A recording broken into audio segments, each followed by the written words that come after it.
Hello, everybody, and welcome to the next edition of the Mirrors webinar series.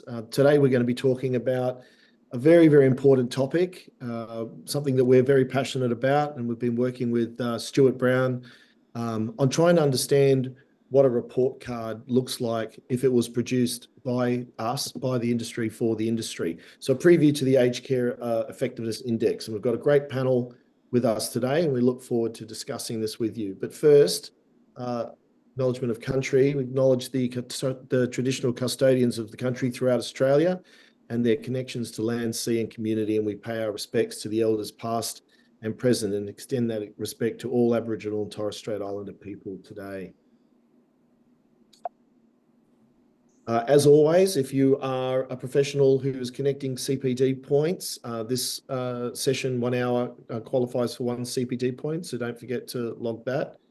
This is going to be a very interesting discussion and a very important topic. We really strongly encourage you to ask questions in the chat and to put your thoughts in the chat. It is moderated as usual. If you have questions or comments, please put them there. We'll try to get to some of those questions by the end. There's no interaction during the session. That's why we've got panelists. But we would like to review all of the information that you put in the chat. We will be doing some live polling. So throughout the session today, as we get to each section, we will be asking you in a fairly short period of time, 20 seconds or 30 seconds, to give us your opinion on certain questions. So please be ready to respond to that as quickly as you can, and we can get some interesting data we'll look at later in the session. So as always, this is the introduction. We do have some survey findings from a poll that we did as you came in to register. When you registered for this webinar, we took some we asked some poll questions. We're going to go through that. Then I'm going to speak to a little bit about the origins of the Aged Care Effectiveness ACE index and why we did it, why we thought it was important. And then we're going to talk to the panel a little bit about that and reflect on that. And then we're going to actually go and have a look at the data. And a reminder that this is a preview of the report. The report won't come out for several weeks.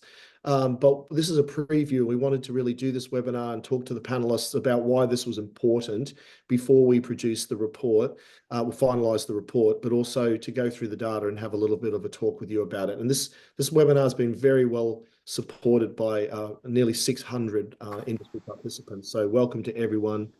People from the department, people from the media, lots of different people on the panel, in the audience today. So thanks very much for supporting this topic. So we'll go through the data, and that's where we'll be taking the poll question, and then we'll go back to the panel and we'll speak to them about reflections that they have on that data and where they think we are overall in terms of those different indicators. If we've got time, we'll have a look at some Q&A. But often we fill our time with conversation, so we'll see how we go. As I said, we're joined by Stuart Hutchin from Stuart Brown. So thanks, Stuart, for being on the webinar with us today and partnering up with us on this really important initiative. Thanks, Andrew. So the poll questions we asked when we came into when we asked you to register, the first question was just a quick reflection of the reforms over the last 5 years. Do you think that the changes over the last 5 years have made the industry more effective? And obviously we're at the mercy of, to some extent, of the reform agenda. So you think that's making our industry more effective? So 43% and 46% strongly agree. That's great. 36% or 16% said no, but 36% not sure. Now, not sure is a very important answer in these poll questions we've found over time. And that really is not that people don't know the answer, but people are really waiting and seeing. So they're not sure that they know yet whether those reforms are having a positive effect on the industry. So what about the next 2 years? The reform changes coming over the next 2 years, will they make the industry more effective? There's obviously a lot coming over the next 2 years. The Act for one. So a much larger number of not sure. Obviously, we do have to wait and see. So there is an impact of that, but it's interesting to see a large amount of uncertainty about whether the next 2 years is going to bring us a more effective industry with the reforms. We all hope so. So the question around this is a little bit of a surprising one. There's value in the industry having more performance-based data itself we mean by this question, to show the public, for example, how well it performs. So really the basis of why we did this index in the first place. And a phenomenal number of people strongly agree with that. So what's that? 79%. And this is nearly 500 responses across nearly over 250 provider organizations. That's a pretty significant snapshot of the industry. 250 organizations. It's only about, there's only 600 and something in the industry now. So really interesting stat. Obviously a significant need for more performance data. I think that's a really key takeaway from this discussion. The most important aspect of performance. Now, this is telegraphing the structure of our index, but financial sustainability and quality were very well supported, not far behind consumer feedback. Staffing requirements a little bit lower, and I think that's an interesting tell because certainly there's a lot of people on the fence about whether driving up care minutes or care minute compliance or ratios is the right way necessarily to deliver better outcomes. So a little bit of poll data. I think that's really interesting. Let's get to the index. That's why we're here. Why do we need an aged care effectiveness index? So obviously, it goes without saying, poor public image, certainly before the Royal Commission, but the Royal Commission was very much focused on what's wrong and really uncovering what's wrong. A cathartic moment, a good level set, somewhere to move forward, but it definitely produced a reform agenda that the current government, at least, is pushing pretty relentlessly. But what about the court of public opinion? What is the greater public and the department, for that matter, think of how we're doing?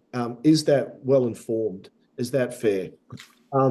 So those critical narratives in the public and government, they're not always accurate, we don't think, or based on dependable data. And certainly there's an enormous variety in the industry. So, a lot of people get tarred with the same brush, let's say. And the lack of published data and reliable industry-wide data. I mean, that is just an absolute fact. We don't produce, the department collects a lot of data, publishes some of it, but certainly as an industry, we don't actually have a lot of completely industry-wide data. So the QFR and the ACFR, some of those data sets are probably the most complete data sets that exist. But there is a void in the amount of data that is really industry-wide. So and certainly not that much of it is published and visible. So the question remained, how do we think we are doing? And is there value in actually putting that message out? So that's what we've tried to create, the Aged Care Effectiveness Index. We just want to draw a line in the sand, produce an opinion on how the industry is doing by the industry for the industry. So Stuart Brown and Miris are two examples of significant consulting technology businesses in aged care, only in aged care, dedicated to the industry. We're industry participants, but we're not providers.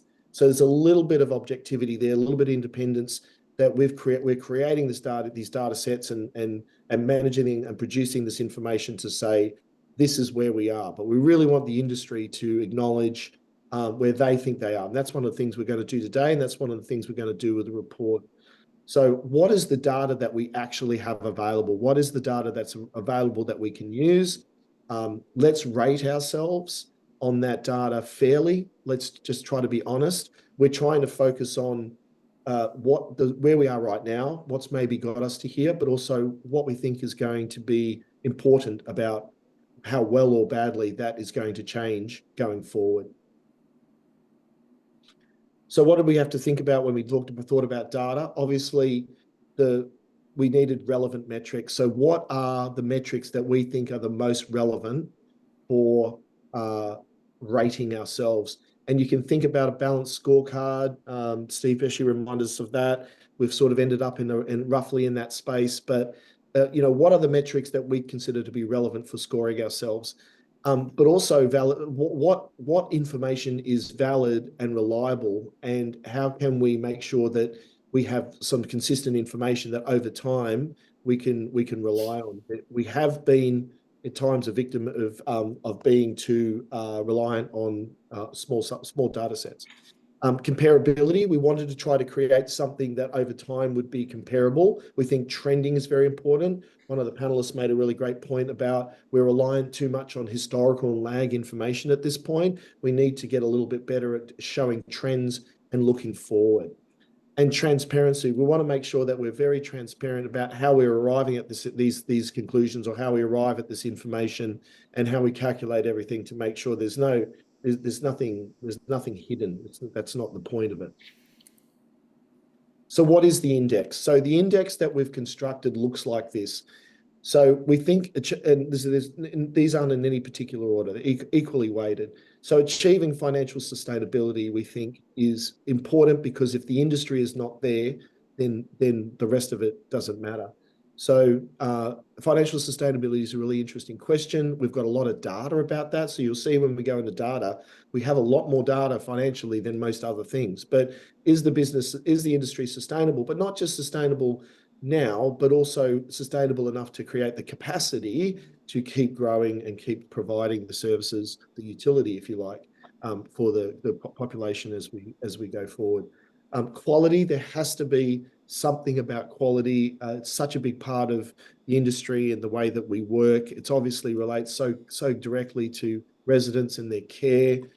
It's a minimum standard, so we want to acknowledge that, but it's very, very important. Meeting resourcing requirements, we had to put that in there because it's such a focus. And we acknowledge that meeting resourcing requirements is not necessarily the be all and end all. And it's reflected that way, if you like, in the star ratings as well, but with its weighting. But it is important. It is the largest cost to the industry, so it drives financial sustainability. It is the number one problem in the industry. So it's obviously important. So how well are we doing around resourcing and meeting resourcing requirements? This is an area where there is probably a lot more opportunity to broaden our data. And the last one, ultimately, delivering consumer satisfaction is the proof of the pudding in the eating. So how can we? And this is definitely an area where data is lacking, and but ultimately, surely consumer satisfaction is an area where we need to measure and rate ourselves. Are we doing a good job in the end?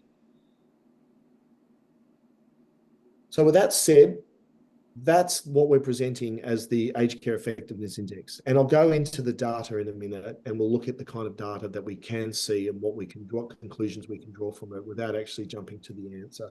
But before we do that, I want to get some immediate reactions from our distinguished panel. So first of all, Mel, Sandra, Steve, and Graham, thank you so much for giving up your time to be with us on this important topic.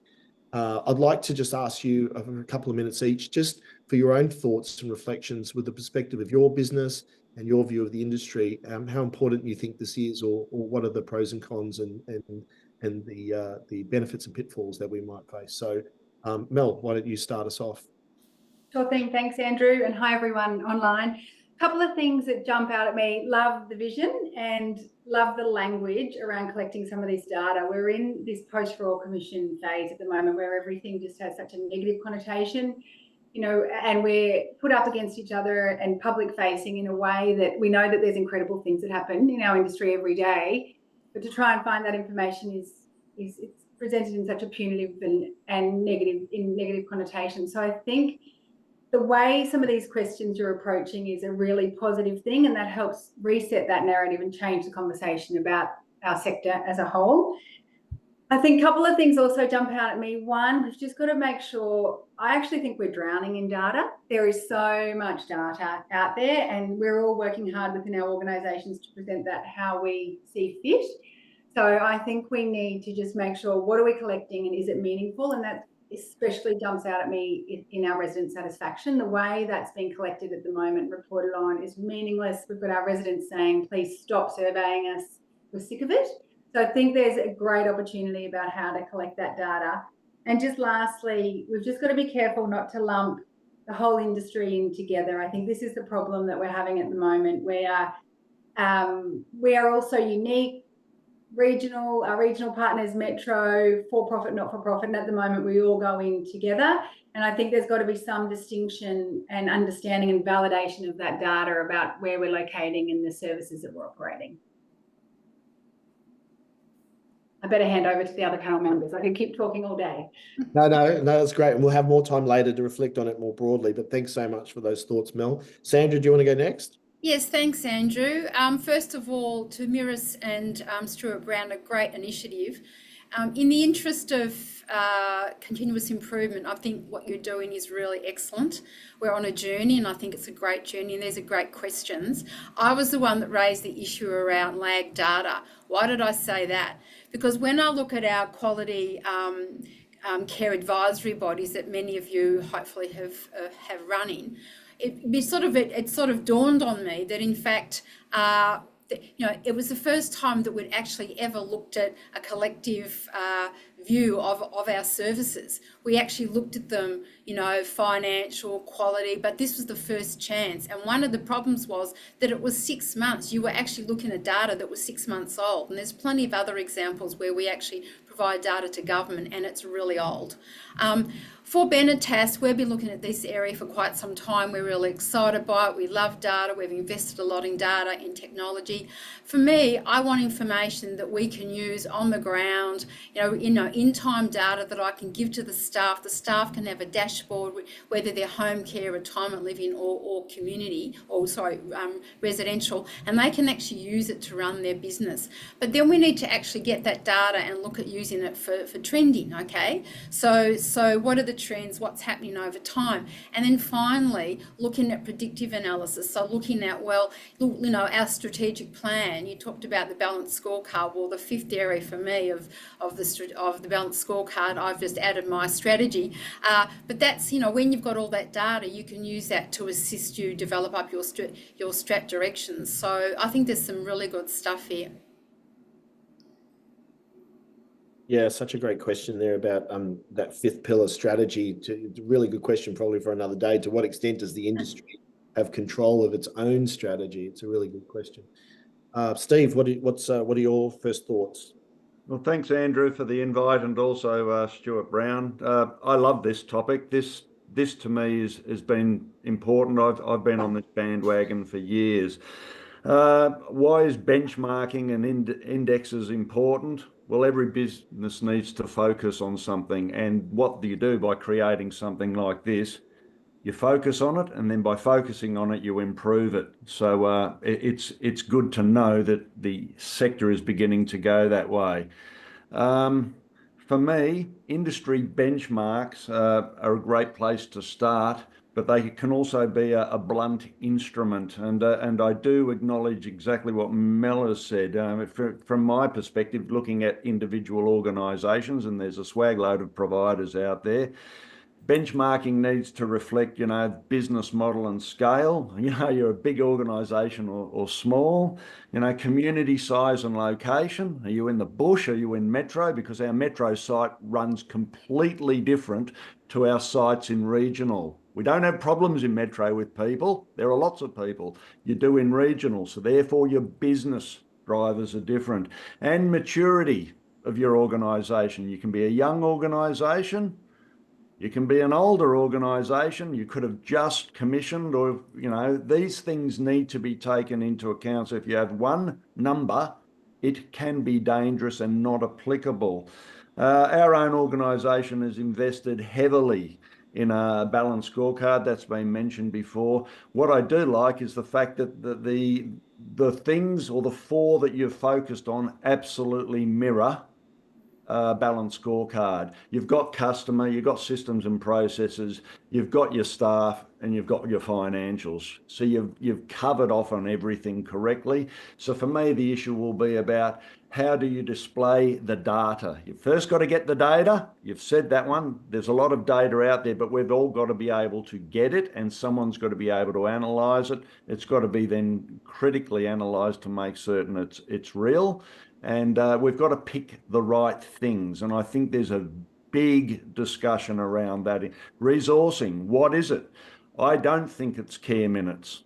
I think it's other things in staff that we need to look at. So I think there needs to be a very heavy discussion about what are the things that we need to focus on inside the 4 that you've identified. Yeah, yeah. Thanks, Steve. Great points, and we look forward to sort of creating a baseline and then building on it. And I think, yeah, well, we obviously well know some of the work that you've been doing, and lots of dimensions that we could add to it. So thanks for that. Graham, your thoughts? You're on mute. On mute. Yep. Someone had to do it. Yeah. Okay. Look, this is really good. I echo what Stephen said. Is this a balanced scorecard or is this an effectiveness scorecard? The whole world at the moment has jumped on the effectiveness scorecard as opposed to efficiency. So if you look at China, for argument's sake, the big supply chains, world governments at the moment, it's all about delivering goods from A to B, paying the bills, being effective, saving lives. So effectiveness is a very good term to use, but I'm certainly in Stephen's camp. I think the balanced scorecard is perhaps a bit more acceptable. There's a few things. Stuart Brown advises that the sector has lost $5 billion in the last 5 years, and that really is atrocious. A lot of people are hurting. I wouldn't want to see this used as a tool in any way to force people out of the sector. We need more people in the sector. I'm a great believer that we need barriers to entry to be torn down. We need to have people capital mobile, and I think we need more players in the sector, not less. I've always believed that. So I wouldn't want to see you use this tool inadvertently as a way of driving people out of the sector. I think it would be a great tragedy. Particularly, I come from Western Australia, as you know, and we live in the bush, and we're a long way from Melbourne, Canberra, Sydney, Brisbane. Just a few bits and pieces. The federal government, federal operations won the war, and now they're going to win the peace. That's very, very important, and perfection is not an enemy of good. Andrew, I wouldn't want to see you guys drive an effectiveness scorecard that is so high, people in the bush can't get over. But other than that, I applaud you for doing this. I'd like to see you change the language a bit. But you're on the right direction. Thank you very much. Excellent. Thank you, Graham. Thanks so much. Yeah, really, really good thoughts there. Thanks. Let's keep moving. Let's look at some of the data we do have. So let's look at financial first. I'm just going to hand over to Stuart in a second. Just a reminder again that we are going to quickly poll you. We're going to ask a question at the end of each of these 4 sections. How, just intuitively, we don't expect you to have the perfect answer, but we do want to know what the audience thinks in terms of where we think we are on a scale of 1 to 10, where 10 is perfect, excellent, and 1 is terrible. So where we think we are. So how is the industry performing? How effective is the industry being in managing its financial sustainability? And a couple of questions. Number 1, how are we doing across the data? And number 2, a more challenging question, to what extent do we get caught up in the fact that we're regulated and we're government funded, and so the effectiveness of the industry financially is really determined by the government? We'll talk a little bit about that throughout the session on in terms of data, but I think that's the big question from the financial effectiveness is, to what extent are we capable of driving our own financial effectiveness within the context of how we're funded? But over to you, Stuart. Thanks, Andrew, and hopefully everybody can hear me okay and hopefully see me okay. I've had a laptop crash, so this has been a bit of fun this morning. So I guess a couple of things just to start off with financial sustainability. As many of you would know, at Stuart Brown, we've been talking about the financial sustainability for the sector for a long time, and certainly been raising the serious issues in the last 5 years. And one of the great things about the government task force was that that was an acknowledgement that the sector is not financially sustainable as it stands. Hence, task force report, and now we've got the reforms through the aged care bill. So I guess a good place to start with the sustainability is a little bit where we came from. And as Graham just mentioned as well, you know, this graph we've got up on the screen just shows the net profit before tax financial losses over the last 5 years. And we have seen some $5 billion loss in the sector, which is totally unsustainable. And importantly, we talk about not net profit before tax as opposed to EBITDA all the time. We do talk about EBITDA, but depreciation and refurb of homes is really important about putting that money aside for the future for refurbing homes and rebuilding new homes as well. So now what you can see for FY24, expectations are that we'll have a break-even position and our results will be released in the coming weeks. That return to a break-even position is really around the transition benefits of AN-ACC, and we're seeing certainly seeing some margins in the AN-ACC area, direct care area. So I think, Andrew, you can see in the next slide where we focus on, you'll need there's a few transitions here, but we look at the overall financial performance of residential aged care, looking at those core areas of direct care, everyday living and accommodation. And importantly, you can see there that the overall result, the dotted line, is the results which have been negative for years. And you've heard us talk about that. But what has really been, I guess, improving the results, and we had this in the early, recently with ACFI, but as we moved to AN-ACC, you can see that $15 per bed per day benefit with AN-ACC. But those other core lines there of the blue and the grey, we can see that our everyday living and accommodation areas have been losing money for years on end. So importantly, the task force and the new reforms that have come from that in the aged care bill are focused on improving the financial performance of everyday living and accommodation. Today is not the day for getting into the detail around that, but just briefly in relation to accommodation, we've seen the opportunity to move the RAD price cap from $550 to $750, remembering for everyone that that can occur from the 1st of January 2025. So there's acknowledgement there that RAD prices can be moved up, and there's absolute benefits in doing that. We've also got our 2% retention on the RAD, which will be beneficial, remembering that all of these reforms, it's going to take a few years for them to move through the system, because we'll have grandparenting for existing residents, and then as residents turn over in aged care homes, we'll see those new reforms come through. So accommodation, absolute benefits, and some benefits in and around the DAP as well. And also the government is looking at the accommodation supplement for supported residents, which is really important because the gap between the accommodation supplement and a DAP at $550 or at $750 is widening. So that really needs review as well. So everyday living, good to see that we've got co-contribution brought in for those who have the means. Obviously, supported residents continue to be supported. The co-contribution through the hotelling supplement will bring financial benefits in everyday living.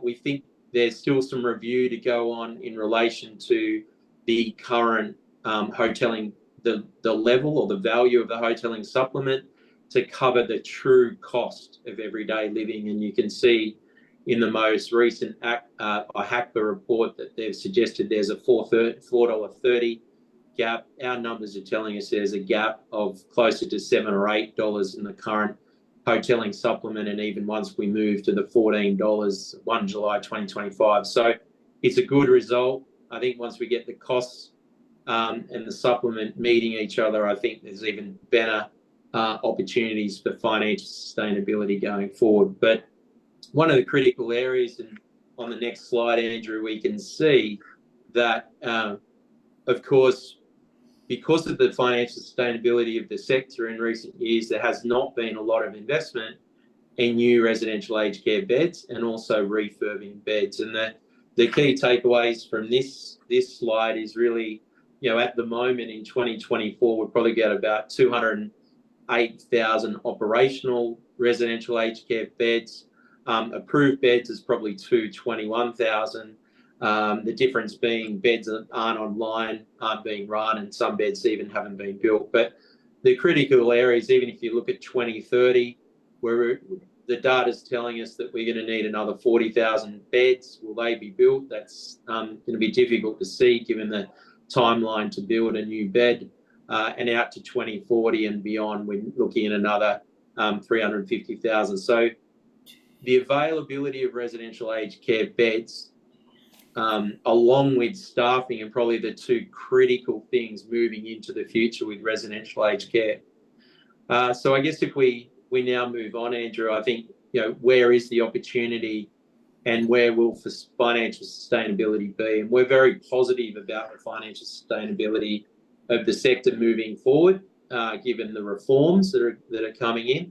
But importantly, there's still some critical areas that we've just highlighted that need to be maintained and what the sustainability will be dependent on. And obviously, that's continuing to have an AN-ACC subsidy that is sufficient across all areas in Australia and all regions in Australia. Importantly, so that we can have that good quality, innovative homes that can deliver good quality care. So a sufficient AN-ACC is really important. Occupancy levels of at least 92.5. Our numbers coming out will be at 94%, and some providers are telling me they're already at 97 and 98. So the demand should be there. Occupancy needs to be maintained for sustainability.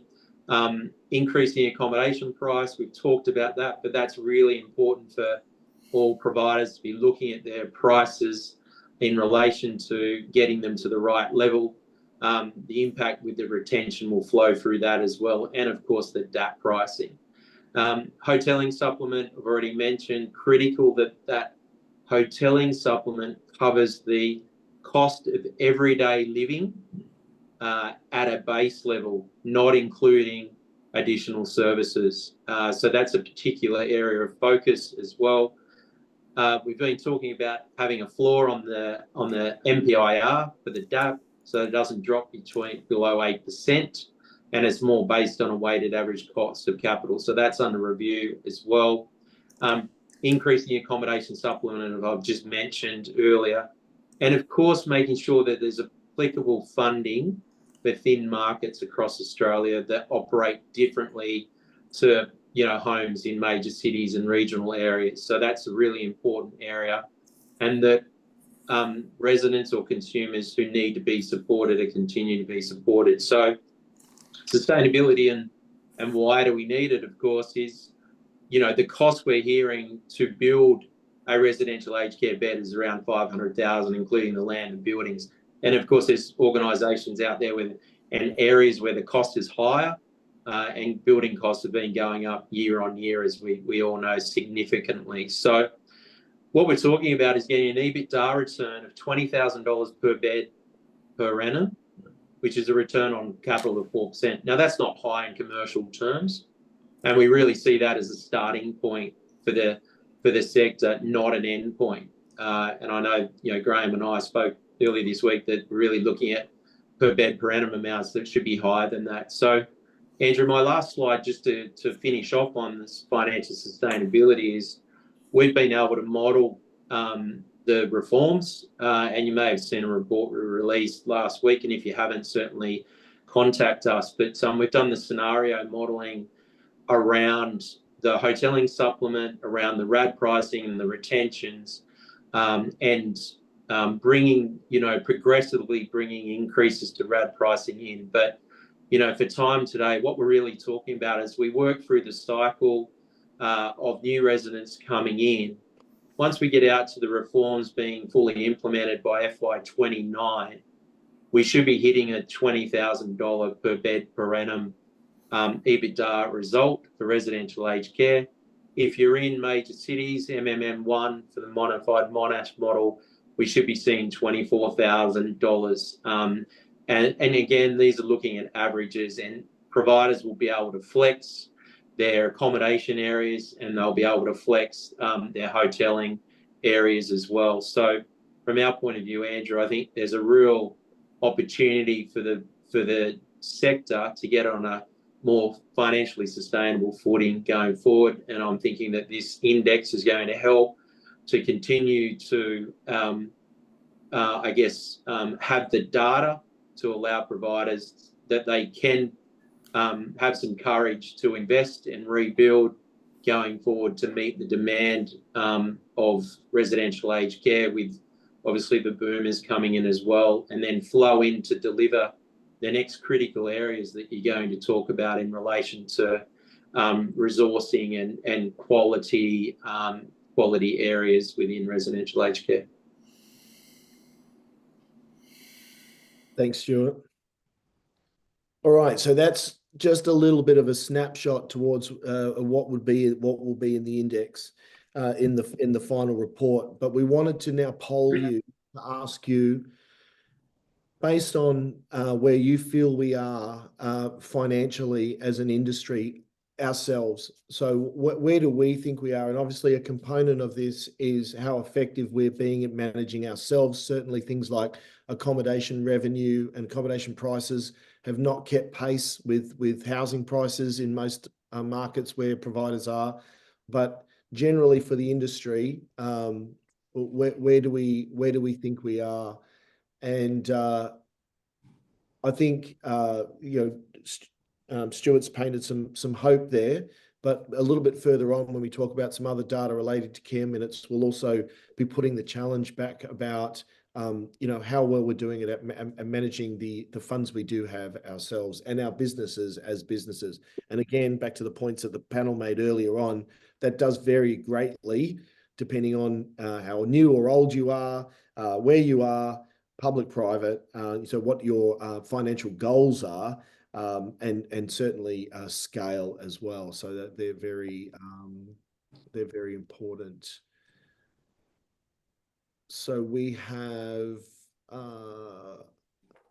about 85 people have responded. Please respond as quickly as you can to the poll, and we will move on to the next topic.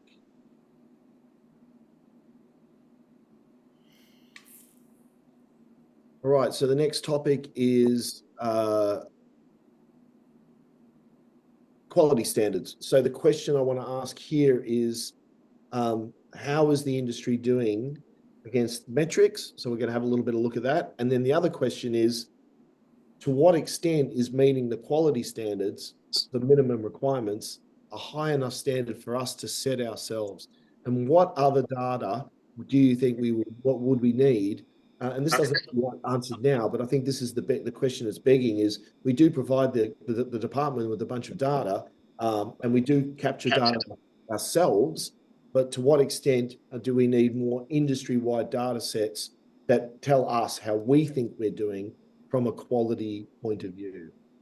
For now, we will use the data that's available, which is, and a point that was raised at a previous discussion around the similarities between this and the star ratings. Now, the similarities do exist because the star ratings are trying to be a consumer index, whether they work or not, they're trying to be a consumer index, so they have a different purpose, and they don't directly include a financial aspect. So the purpose is not completely misaligned, but this is, as we talked about, a scorecard for the industry, by the industry, and so financial quality, resourcing, and consumer satisfaction is what we've landed on. So obviously, when you're looking at quality, the data we do have available, what about the trends in the compliance actions? You can see from the bottom right, the star ratings have always been very high. Interestingly, this trend is going down. So they started higher and then moved in 5 stars, and the number of 5 stars are moving down, and the number of 4 stars are moving up. There's some subjectivity to this data, particularly around timing and around the way that they choose what is included in the star rating and not in the star rating. But I think it's suffice to say, for an industry which financially is not always performing great, but and from a resourcing point of view is not meeting at least the care minute targets, a large portion of the industry. from a quality point of view, at least by the measures they state, a large proportion of the industry is meeting those standards and a very high level of those standards. Obviously, within the detail of that data, what are the standards? And these standards are about to change. They're very interesting that we've got a data set that's being accumulated for a few years and now is about to change to another data set where they're different standards. So we're going to lose one data set, so we're going to lose our trends. But always interesting to see which standard is the one that is causing the most problems. Clinical care, obviously, is one that often does. It's the one that they're looking for, I would argue, the most. But also, organizational governance is almost always there as well. And not surprisingly, because usually a problem with any of the other standards, it can be traced back to some sort of a systemic problem or governance problem. So usually organizations get pinged for that as well. So that's usually always up there. But interestingly, you can see in the top left-hand chart a trend down as well for the non-compliances. And there is a subjectivity to this as well, because they do go through periods of time where they put a lot of money and a lot of effort, and they review a lot more people in a short period of time. So some of these spikes do come from capacity. So these aren't percentages; these are number of non-compliance. And just like COVID, if you stop testing, the numbers go down. If you test more, the numbers go up. It's not all that surprising, but you can see a fairly steady trend for the number of non-compliances, certainly over the last couple of years. So that's really most of what we have. It certainly relates back to quality measures. This is the quality indicators themselves. So that's compliance actions, and that's one data set that we have, and the star rating that relates to that, which is another way of interpreting that. So we've got a trend, and we've got the actual standards themselves, and we've got how they're being interpreted into the star ratings. And then we've got the quality indicators themselves. And again, there's a very high level of compliance and a very high star rating against the quality indicators. And here is the industry averages for those if you've not seen those, so you can measure yourself against those. But we see that the trend across the quarters is quite stable, and that the industry on the whole is sitting, largely at 3 stars, and then half, and then most of the rest of the industry above that. So still, relatively speaking, at least by the measures we have and the data we have, and also accepting that challenging question where quality standards is the minimum standard that people are expected to meet, the industry on the whole is doing quite well. So that is but this is also an area of data that is lacking. The only data sets we have are the ones that the government releases from the ones that are measured. And we will be looking in the future to partner up with some other data sources that give us a bit of a better perspective, or a broader perspective, on quality generally. We know there are a lot of organizations who are tracking broader quality measures, and we'll be looking for opportunities to work with some of those providers to bring in some broader points of view. That's what we have on the quality. So let's go to the poll now again. So again, snapshot from quality point of view, bearing in mind it's a minimum standard, bearing in mind that we generally perform quite well, bearing in mind that the only data sets that we have are the department data sets, which they do publish, but at least the star ratings and the quality indicator star ratings have some subjectivity to the way that they're framed and the way that they're interpreted. But how would you rate the industry based on the knowledge of your organization and the knowledge of your perception of the industry? Just a quick snapshot. How do you think we're going as an industry? So that'll be up for a few more seconds. So respond as quickly as you can. I'll quickly move on to the next one. Again, this is just a preview of the report. The report will go into a lot more detail about how we think we've got here and where we think we're going. But from the resourcing point of view, how's the industry going, obviously, against the data that's available? To what extent does meeting care minute requirements drive the performance of the industry? So that's the key question we have around resourcing, or what resourcing aspects do. And so Steve mentioned earlier, there's a lot of well-being, resilience, engagement, aspects of resourcing that we would also like to include in here. How well is the industry doing as an employer? How well is the industry doing as a workplace? There's lots of other aspects to resourcing we'd like to bring into it, but we needed to start somewhere, and this is the data that we have. So staffing to care minutes, a couple of really interesting things. There is a trend towards compliance. There's no question about that. If you look at the chart on the right, so the scatter plot is showing where the industry is roughly now, and it is starting to lean into the top right-hand corner, where before it was very much on the left-hand side, but there's still a lot of providers on the left-hand side that you can see. So there's still a lot of less than, under 100%, below the line and left of the line. From a staffing rating point of view, though, very interesting trends quarter on quarter. So 1-star ratings disappearing, which is great. 2-star ratings staying pretty constant. Now, the thing to remember is 1-star ratings aren't flipping over to those rapidly increasing 3-star ratings. For the most part, 1's moving to 2 and 2's moving to 3. So 2's staying kind of steady, and 1's disappearing and 3's increasing. Certainly not a lot of increase in 4 stars and 5 stars. There are some, but people rapidly starting to move towards the 3-star and getting off the 1-star bottom. But again, care minutes is an arbitrary ratio. The science behind why they are the numbers is somewhat hidden. This is a really important one that we wanted to discuss, though, because this speaks back to the financial sustainability a little bit, but also get towards the comment about, and it's driven by resourcing, which is our largest cost. So not surprisingly, but the non-compliance aspect of this is 60% non-compliance to care minutes, and then on the right-hand side, 46.2% surplus.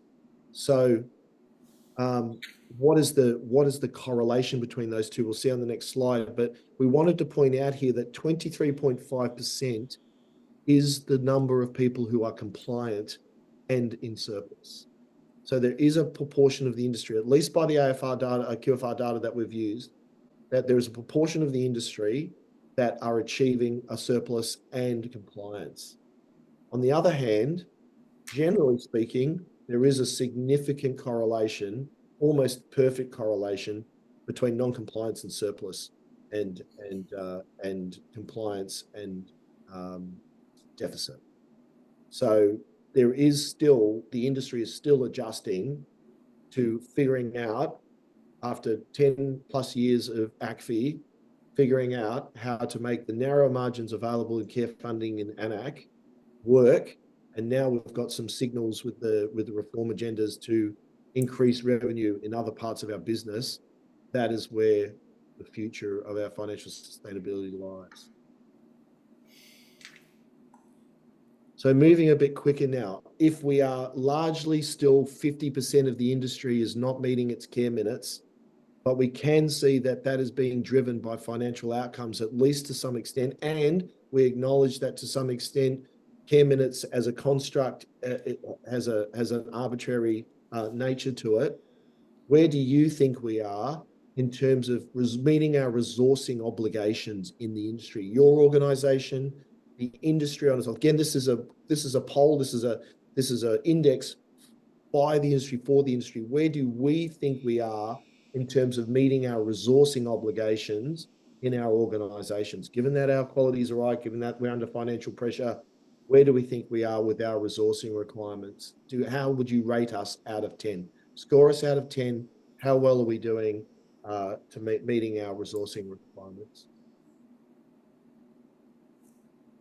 And then I'll flip into the last one, which is kind of quick because it's difficult. And I think the question really is, of course, how's the industry doing? Is the proof of the pudding in the eating? How important is the consumer satisfaction piece of it? And how can we realistically, practically get more frequent information on this? So that's not, again, not a question to be answered right now, but that is the burning question. How can we do this?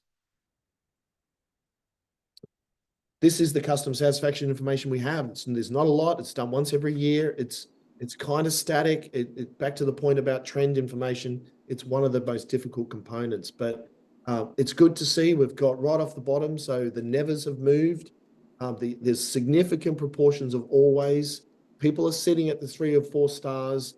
Not a lot of people hitting 5 stars. I think certainly in the conversations we've had, that surprises a lot of people. To some extent, it's the way that the questions are framed. You know, do you like the food here? Might never be rated 100%. So there's some interest in there. It's what we have. It's the data we have. It is really important, in my opinion. It's an area we definitely need to improve, but it's also a very difficult area to get data. The consumers don't always like being polled, as I think, Mel, you pointed out. So it's a difficult area to do. Let's try to move a little bit quicker. Let's get another score. Snapshot, consumer, where are we? Where do you think we are? Are we satisfying our residents? I think as an industry, we will outperform in this area because I think with good reason, most of the industry is trying to do a good job and is mostly doing a good job. But where do you think we are? Where do you think we are out of 10? Where would you score us as an industry in terms of actually delivering a good product to our customers in the end? And it's a big topic and we've talked too long, but let's get back to our panel because that's what we really care about. I'd like to go backwards now and start with you, Graham, if you're ready. What do you think about all of that? Where would you put us against all of those indicators? How do you think we're doing? That's just outstanding, Andrew and Stuart. And I would totally encourage you to keep on going with this. The terminology is to be, I think, further explored. But look, what you're doing here is distilling it down into some very high-level key metrics that we all desperately need. In the 90s, if I could talk that way, we all had composite ratings and all sorts of things taking place in the early 2000s. But with the financial crisis, it really started in 2004 and just progressively blew out of control. People like myself and CFOs and boards have been worried about surviving, let alone doing balanced scorecards. So keep on going. It is tremendous. I applaud you for that. I really do. That's all I want to say. But the one point I took away from the entire presentation is that only 1 in 4 or 1 in 5 providers are both compliant and making a surplus on the P&L. Now, they're probably losing money in the balance sheet, which is a long-term concern, but only 1 in 5. And that's pretty shocking. So well done. I support you for what you're doing. Thank you very much. Thanks, Graham. Steve, comments?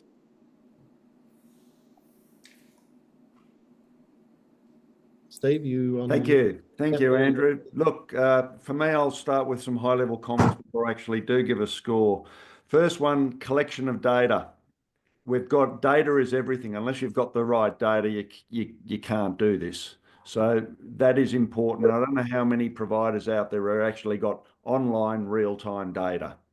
That's going to cost money for organisations to get equipped like that to be able to do it. If you do have the data and the right data, then you've got something to deal with as chief executives, and what you're doing is going to assist organisations that don't have these types of systems or indexes in place. You're going to be able to let them focus, so that's a good thing. The dashboard that we've currently got delivers myself business insights that help us basically select the levers that we can pull to refine the business. For example, if you do have care minutes sitting in under the resourcing requirements, and I decide to go for 5-star, in other words, more care minutes than required, because that's 5-star, I'm out of business. Fact. So you've really got to be able to play the game properly. You might not want over care minutes because you're going to go out of business. You've got to balance this correctly. The final thing I'd say is if you do have this information, you do have your index, they are the right things that we are measuring, and then we're able to pull the levers and manage the business properly, depending upon what type of business you are, regional, metro or whatever. You can then come up with scores and begin to pull. And what I did was I used your 4 and used the dashboard we have and came up with a score. The dashboard was able to give me scores very easily. So for my organisation, I've got a 7.9 for our mature facilities in this thing we call consumer satisfaction, but it's not using the res, it's using a thing called Care Right, for us is spiritual, psychological and emotional well-being. We've got a score of 8.3 against resourcing requirements. We've got a score of 7.7 against financial sustainability. So if all these individual organisations can give you these numbers, we get an industry.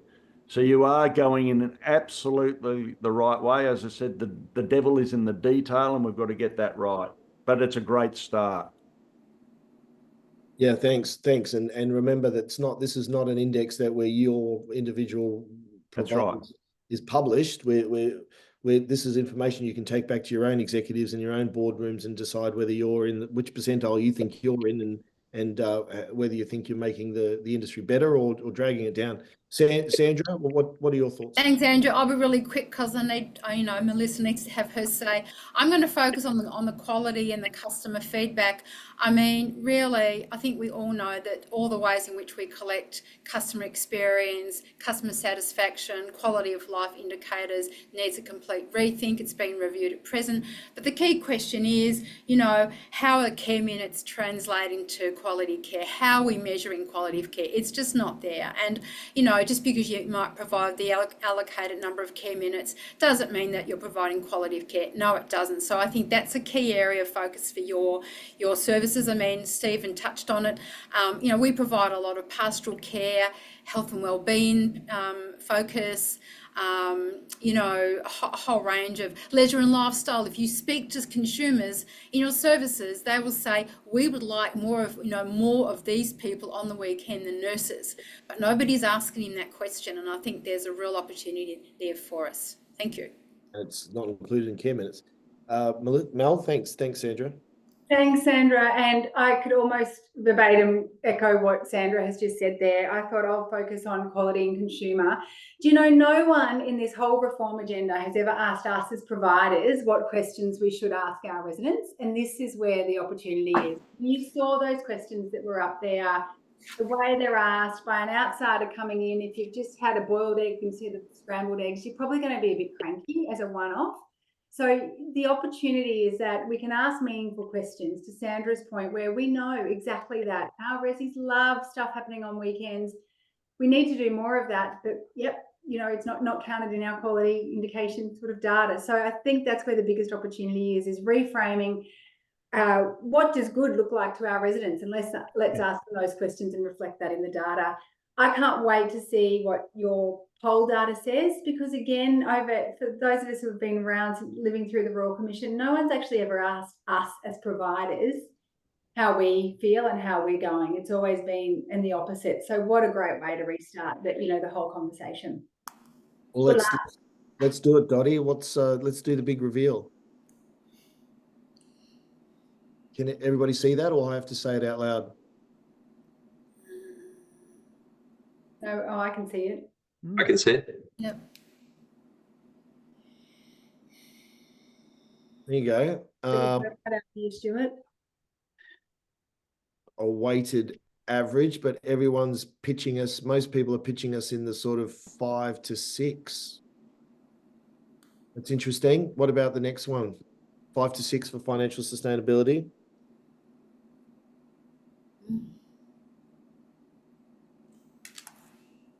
Next one, Dottie.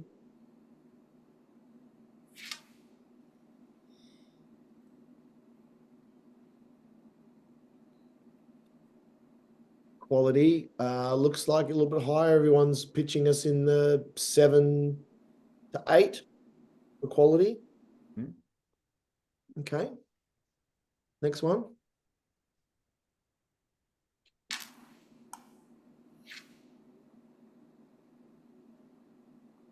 Ooh, resourcing. A little bit lower, down at the, maybe at the 5 to 6.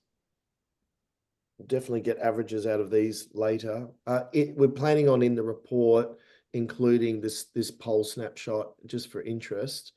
And the last one on consumer, Dottie.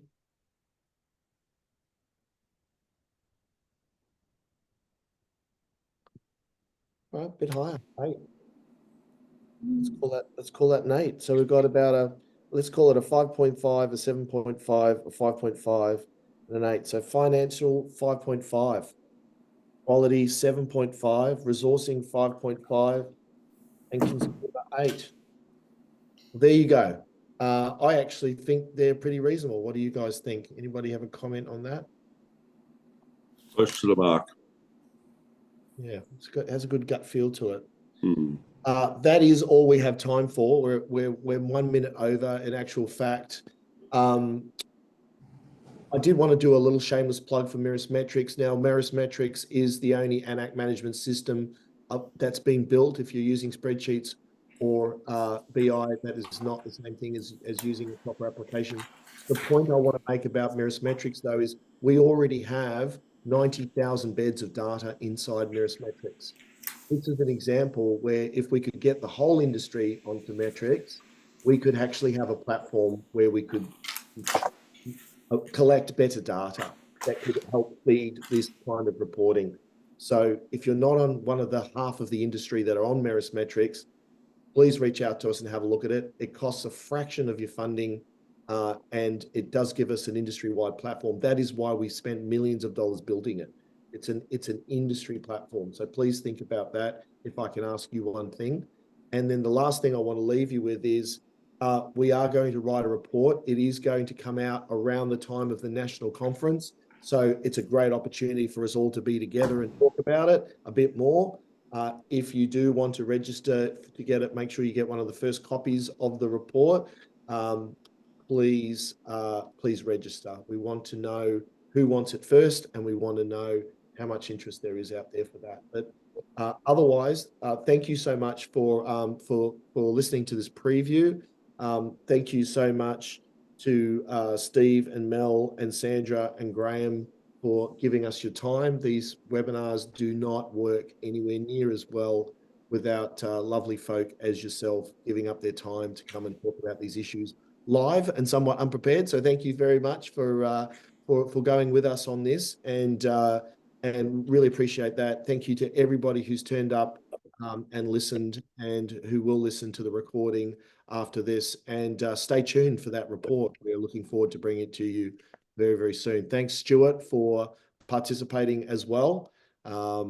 Much appreciated the collaboration that we've got going with Stuart Brown on this. And I think we're starting something good. It'll be interesting to see where it goes. So thank you all to the panel, and to everyone else, have a great day. Thank you. Well done. Thanks, Andrew. Thanks to everyone. Cheers. See you.